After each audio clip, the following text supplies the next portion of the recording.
It's just a few hours to go now until the battle for football's most coveted prize is set to begin in New Jersey. Spain will be locking horns with World Cup reigning champions Argentina. For Lionel Messi, who will be gracing the World Cup stage for perhaps the final time, it's a chance to write Argentina's name in history books by becoming the first men's national football team to win back-to-back World Cup titles in more than 60 years. Spain, meanwhile, will be seeking to secure its second ever World Cup championship with 19-year-old star Lamine Yamal in its ranks, who is able to change any game in an instant. Well, let's hear from Spanish and Argentinian fans now. We started quietly, but we're going to finish strong. It'll be the icing on the cake. If we play the way we did against France, it's a done deal, absolutely a done deal. We have a strong team, the players are confident, and we have even more confidence in them. Come on, Spain. We have to hold on no matter what, to put on a good defense because Argentina have been turning the score around in the final minutes of the games. We can't let that happen. We have to take home a win. I'm so happy, another final. It's incredible. A huge thank you to Leo Messi, the best player in the world as always. There you have it. We're ready to go for the fourth star. Well, let's unpack this all with Eduardo Tansley, who's a journalist for The Athletic. He joins us now. Eduardo, thank you so much for joining us on the programme. Really good to have your time. So we've had 4 weeks of action with 48 teams whittled down to just 2. How are you feeling? You excited, nervous? Yeah, I mean, it's been a long tournament, so happy to see it come to a close with what many would say, obviously, the first and second seed is what's going to be an amazing final and showcase to sort of round off the tournament. Now, Eduardo, Spain are arguably the tournament's most tactically complete side, and Argentina, of course, is great, but it's a different type of great. Perhaps what can we expect from this match tactically? Explain for us. Yeah, so Spain have looked very short throughout the knockouts. Obviously, they've only conceded 1 goal throughout the entire tournament. That came against Belgium. But otherwise, they've been able to get ahead in games and sort of slow the game down with being very comfortable in position, obviously in possession. And Rodri and Fabian Ruiz in midfield are both robust and also very technical players that are able to dictate a game. Whereas for Argentina, they've had sort of chaotic knockout games, going to extra time, having to come back against teams they were obviously very much favourite to win against the likes of Egypt and Cape Verde, and then even against England winning in added time. So it should be interesting to see whether Spain can have another assured performance or whether Argentina will yet again show that fight and determination. Well, let's bring in Kethevane Gorjestani, who is France 24's journalist and sports fanatic as well. Thank you so much for being with us on the programme.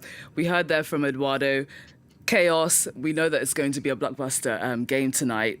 What people are going to be looking out for is that clash between the generations, Messi and Yamal. Yes, Lamine Yamal, 19 years old, Lionel Messi, 39 years old. So the current superstar legend, if you will, versus the person that some see as picking up the mantle from Messi. Lamine Yamal is already a superstar. He had an amazing European championship just 2 years ago, and he's really hasn't had the best tournament so far, but he is someone who could change a game. And of course, there's the added symbolism. A lot of people by now have seen that picture of Messi about 19 years ago bathing the baby Yamal. And now these two are meeting on the world's biggest stage for football. And so you're going to have this clash. It's going to be whoever wins. Will it be the end of the legend with another trophy for Leo Messi, or will it be, well, this is the end of Messi passing on the mantle and giving the win to Lamine Yamal? So I think this is going to be sort of the match within the match, even though they're very different players, very different styles. Messi, of course, is sort of carrying and carried by this Argentina team that is really built around him, and he can really change a game with his brilliance. Lamine Yamal fits more broadly within a very tight team, very tactical team, as we were discussing. So I think that is also going to be very interesting to see who wins the older, experienced star, or the new breakout star that is likely going to have a very long career? That photo is incredible. I mean, who would have thought that they would be playing tonight together? Eduardo, it feels like that story was always supposed to happen today. I mean, we would have loved, of course, to have our teams that we've been supporting, England and all of that. We won't go into it, but it feels like the story was written in the stars for Lamine Yamal and Messi to go head-to-head today. Yeah, absolutely. And to be honest, I think Messi, even being the great player he is, would have surprised many fans that even at 39, he's been the player of the tournament with 8 goals and 4 assists. Obviously, Mbappe going ahead in that Golden Boot race yesterday, but whether Messi can perhaps get a brace today to match him. But even against England in the semi-final, Messi looked like the best player on the pitch, and playing in the MLS, people wondered would he still have that ability from 4 years ago, and largely the Argentina squad from 4 years ago has remained the same, but they've been able to, whether through chaotic games or not, get themselves back in the final against, obviously, we talk about the reigning European champion Spain. There will be many tonight who consider themselves, for one night only, to be Spanish. Talk to us about what seems to be what we can only describe as a growing resentment, can we say, towards Argentina from many fans. Yeah, certainly they didn't earn many fans in the England semi-final. A sort of, tactic to frustrate the England players. We saw Enzo Fernandez very early come in with a hard challenge to the back of England midfielder Elliot Anderson. And I think a lot of people watched that game and they were sort of frustrated by the way in which Argentina approached that game. And then, of course, we talk about the history of the way they've been able to knock out Cape Verde and Egypt, who were sort of tournament darlings. So, they've got to the final in a chaotic way. They've had controversies around the way they chanted offensive chant about the French team in the past. So it very much could be the case that many neutrals are supporting Spain this evening.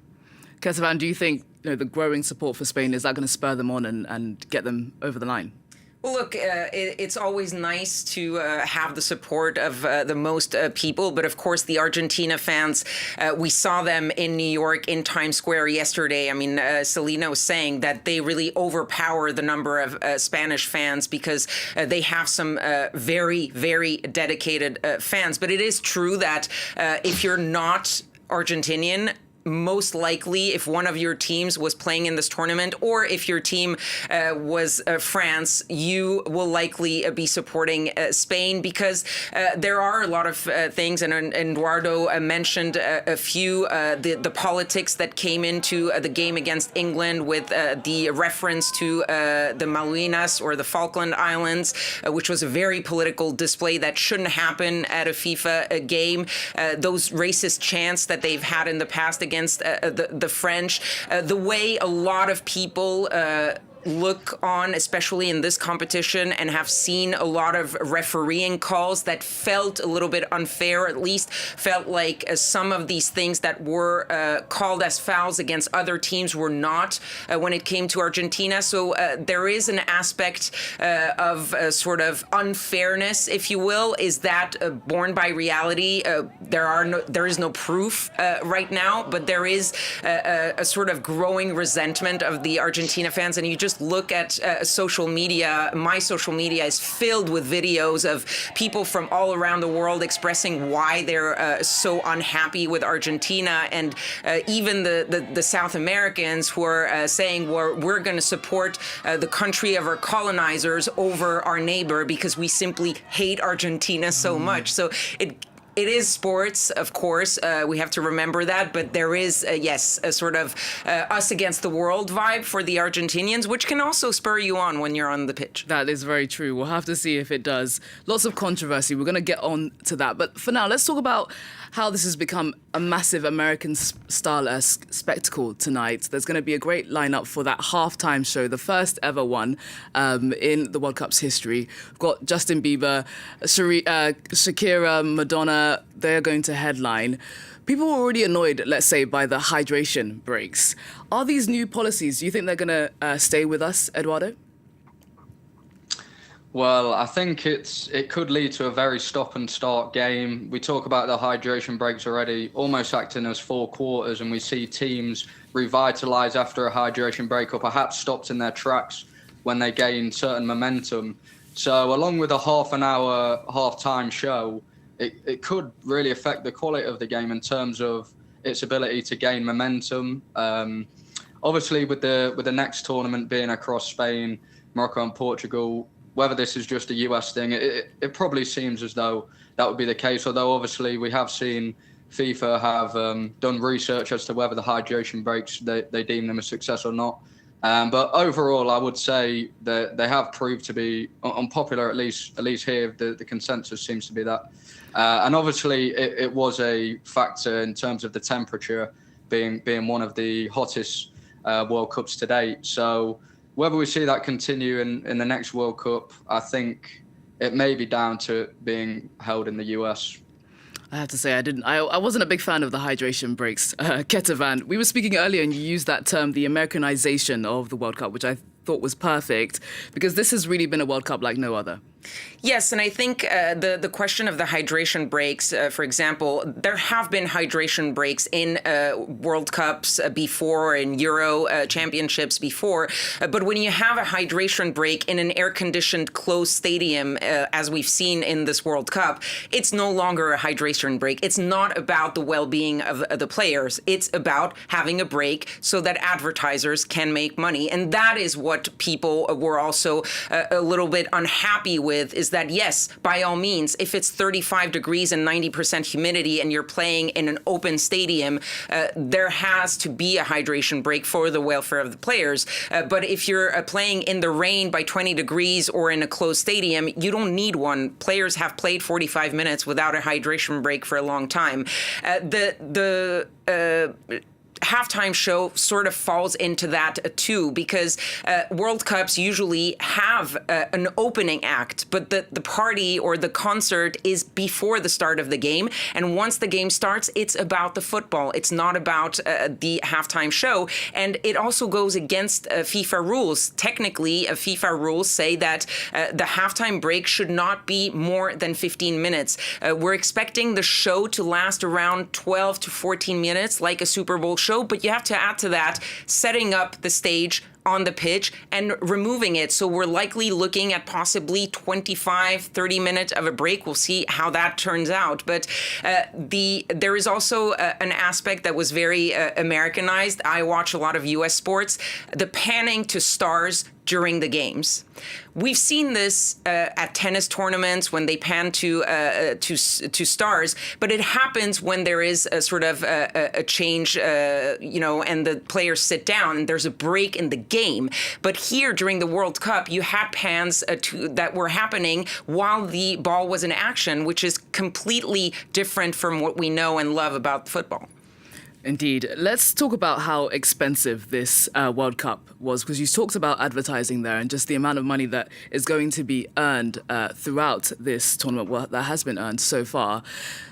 We also are hearing that whoever wins tonight will get $51 million. The second place prize will be $34 million. I mean, it's mind-boggling figures. Tickets were already expensive too.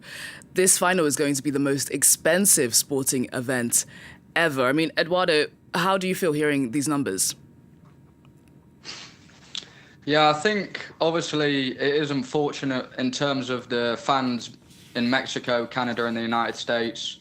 The people there who have loved football for many years have been priced out, and that goes without mentioning. Obviously, the fans that have travelled, and also the fans that struggle to get visas to enter the United States.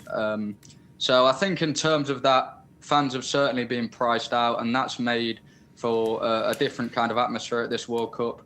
Although, with that being said, we've seen a great representation of the Latin American countries, and obviously, this Estadio Azteca, England were able to go in there and upset Mexico. But in terms of the pricing and the profits, it's a return to the United States, and the commercialization that's come with it has meant completely new level of monetization from FIFA. And we even see as well with the introduction of championship rings. I believe 2026 championship rings are going to be produced, 30 for the winning team, and then a further 1,900 plus for fans to buy. And these sorts of things, along with offering paid opportunities to put your name onto the big screen, these sorts of little monetizations are what has really come into play during this US tournament and meant that new levels of profits have been made.